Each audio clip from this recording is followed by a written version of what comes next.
Di sini saya dari kelompok 10, kami mempresentasikan tentang finansialisasi pencetakan dokumen dan sosialisasi master plan komoditas pala.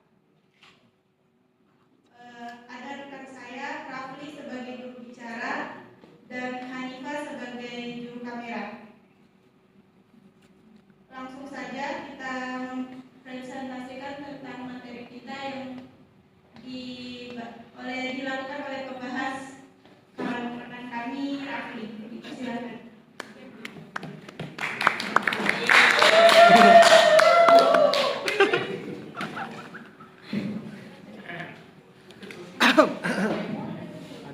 Terima kasih buat moderator. Di sini minggu ini kita temanya finalisasi perjalanan dokumen dan sosialisasi master plan komunitas malam. Kami ini ngambil fokusnya di Desa Dadar, Kecamatan Rafflesia, Kabupaten Salak, Provinsi Sulawesi. Untuk finalisasi dan pencetakan dokumen master plan, yang pertama ada revisi akhir dan verifikasi data pala. Pada tahap revisi akhir, seluruh data teknis mengenai komunitas pala diperbaiki oleh tim komisioner berdasarkan masukan dari stakeholder untuk memastikan akurasi dan relevansi. Ini mencakup komposisi buah, produktivitas, tanaman, mutu atau branding, dan permanen. Yang kedua ada verifikasi data demografi, ekonomi, dan infrastruktur. Yang pertama ada faktor demografi dan ekonomi, yaitu ada ketergantungan ekonomi warga pada pala dan pala sebagai sumber pendapatan utama petani. Yang kedua ada tantangan infrastruktur, minimnya infrastruktur pasca panen dan hasil jalan produksi masih terbatas.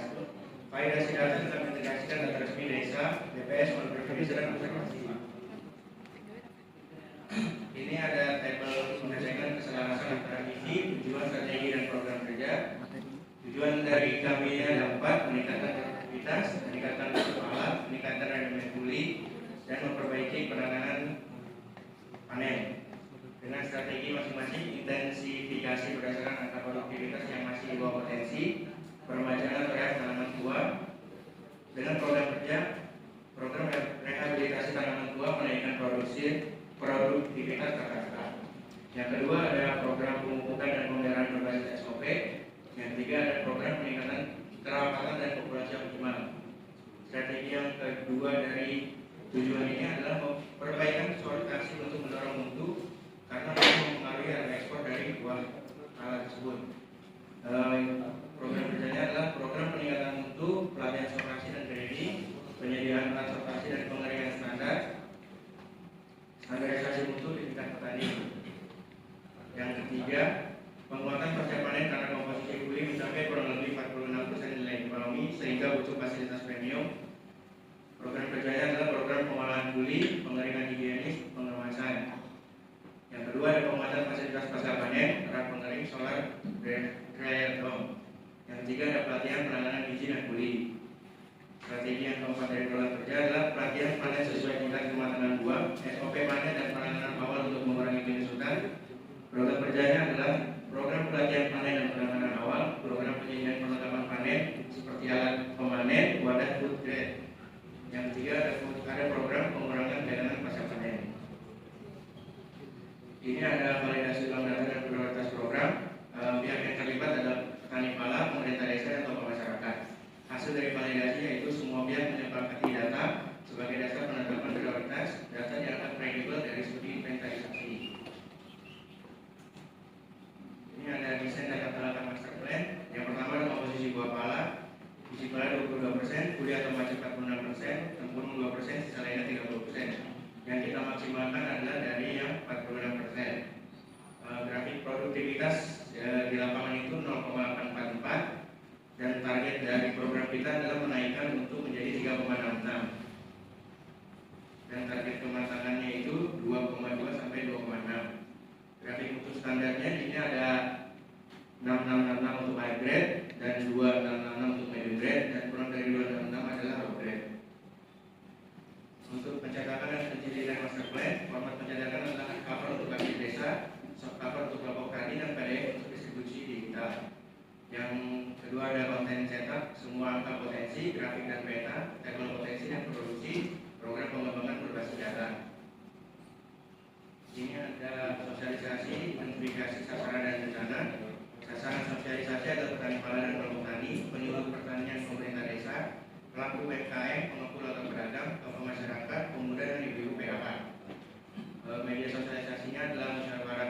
sosialisasi kelompok tani, FGD evaluasi potensi, pertemuan penyuluh petani. Yang ketiga ada pelatihan sekolah lapang. Untuk media sosialisasi dan dokumentasinya adalah media sosialisasi yang pertama adalah slide presentasi, poster potensi komoditas pangan berupa sopan maupun advance. Yang kedua ada leaflet potensi dan program serta sembarang pangan. Yang ketiga ada video edukasi budidaya atau pasca panen dan daya digital. Dokumentasi kegiatan adalah foto peserta, kegiatan dan proses diskusi baiknya dimulai proses penyusunan master plan dari awal hingga akhir. Yang kedua ada daftar hadir, berita acara sosialisasi. Yang ketiga ada notulen, masukan dari masyarakat dan komunikasi digital.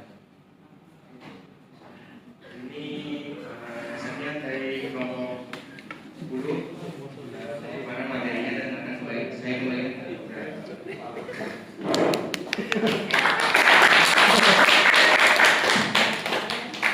Selanjutnya kita beralih ke pembahas. Untuk pembahas pertama dipersilahkan dari Mas Fahrul. Dan lanjut ke pembahas kedua dipersilahkan nanti Mas Reza.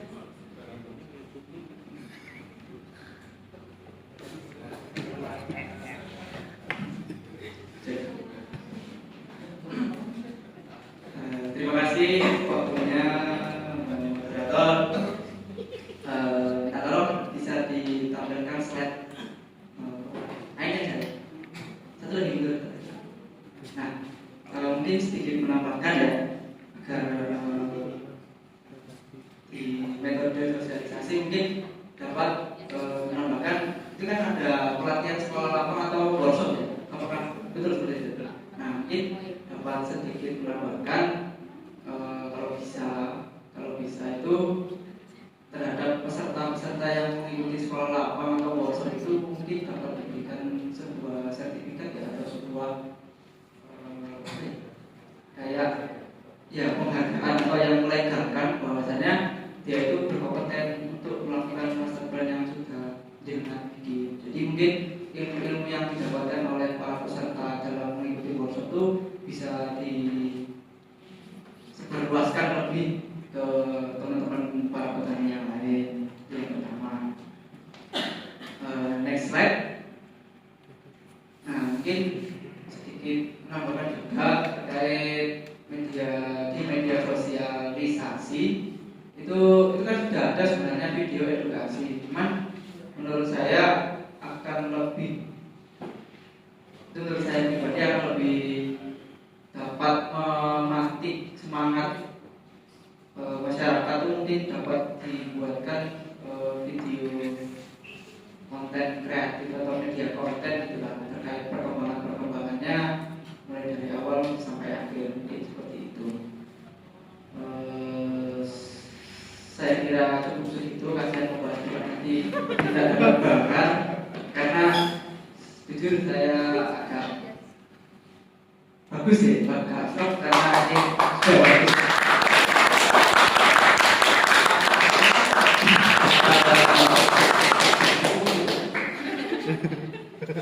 Sudah, saya terima kasih.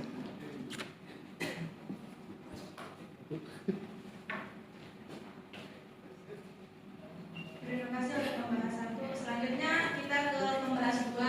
Silakan Mas Reza.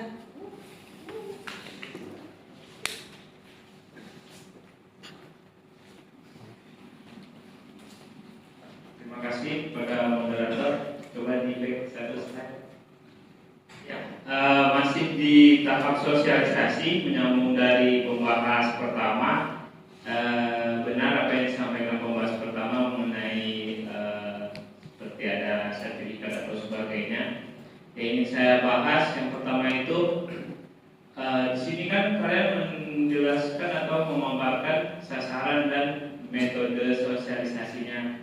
Yang ingin saya tanyakan bentuk musyawarah desanya itu seperti apa sosialisasinya. Di sini kan tujuan kita tuh untuk identifikasi sasaran dan rencana. Sedangkan kita ini sudah bergerak di tahapan finalisasi dokumen dan percetakannya. Itu satu. Terus diurut seperti apa FGD-nya dan pelatihan sekolah lapangnya. Terus saya masih bingung di slide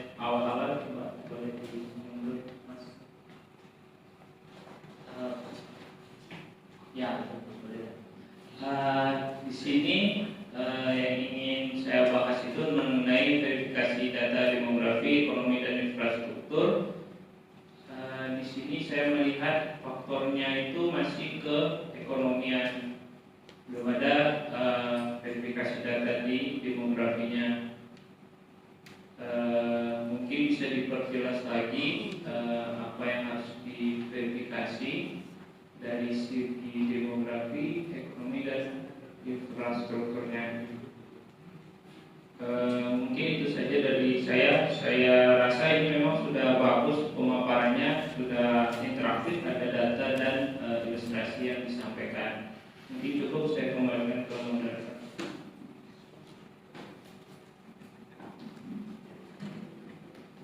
Terima kasih oleh pembahas dua. Selanjutnya kami akan menjelaskan dari pembahas dua berikut.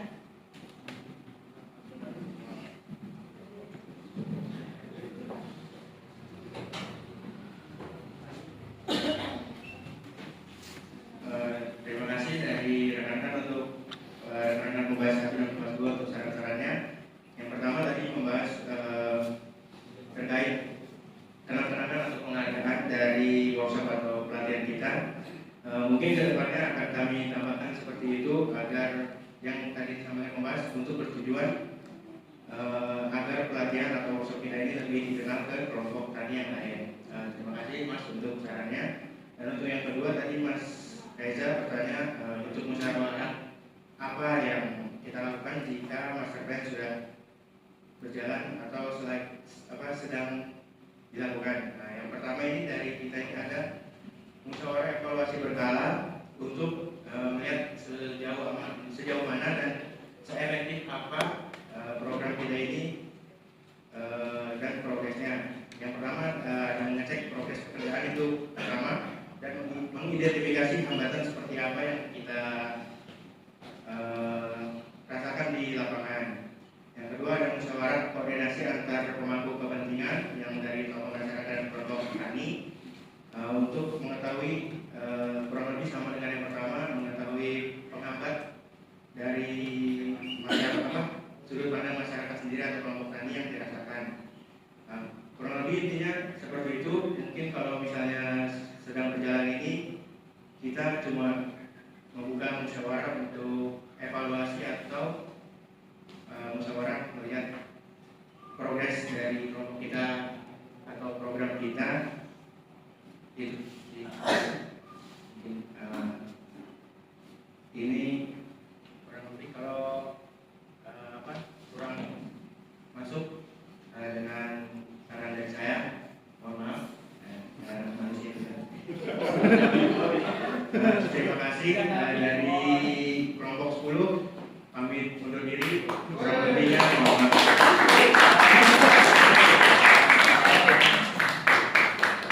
Moderator? Kita sudah di ujung. Kami dari kelompok 10, saya Dewi Kartikani ini, ada rekan saya Rafli dan juru kameranya Hanifah, pamit undur diri. Sekian, terima